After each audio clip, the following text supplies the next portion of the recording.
ជាម្ដុំ Wi-Fi 4G អង្តែន6ដែលវាជា Wi-Fi ចំនួនទី6ហើយយើងអាចប្រើប្រាស់ដោតភ្លើងក៏បានហើយយើងអាចប្រើប្រាស់ជាថ្មក៏បានអញ្ចឹងម៉ាស៊ីនរបស់វាមានខ្សែសម្រាប់យើងដោតភ្លើងផ្ទាល់ឬក៏ដោតប្រើប្រាស់ជាមួយ Power Bank ឬក៏ដោតប្រើក្នុងឡានបានហើយថ្មរបស់វាថ្ម 5000 មីលីអាំពែម៉ោងដែលយើងអាចប្រើប្រាស់បាន 10 ម៉ោងជាងហើយនឹងខ្សែ network មួយសរសៃសម្រាប់យើងដោតទៅកុំព្យូទ័រឬក៏ឧបករណ៍ផ្សេងៗបានហើយនេះក្បាលសាកនេះក្បាលសាកថ្ម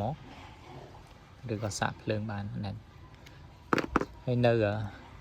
ខាងមុខរបស់វាមាន port LAN ដល់4ដែលយើងអាចប្រើប្រាស់ខ្សែ network ពណ៌លឿងហ្នឹងហើយទៅឧបករណ៍ផ្សេងៗបានហើយមានកន្លែងដាក់ SIM card កន្លែង reset ហើយនឹងកន្លែងបិទបើកភ្លើងនៅទីនេះដូចគ្នាលុបនេះវាចាប់សេវាបានល្អហើយយើងអាចប្រើប្រាស់ SIM បានគ្រប់ប្រព័ន្ធដូចជា SIM Smart SIM card Smartphone Citel អីយើងអាចប្រើប្រាស់បានដូចគ្នានេះហើយគ្រាន់តែដាក់ SIM card ចូលទៅវាមានឈ្មោះហើយនឹងលេខកូដ Wi-Fi ស្រាប់នៅក្នុងហ្នឹង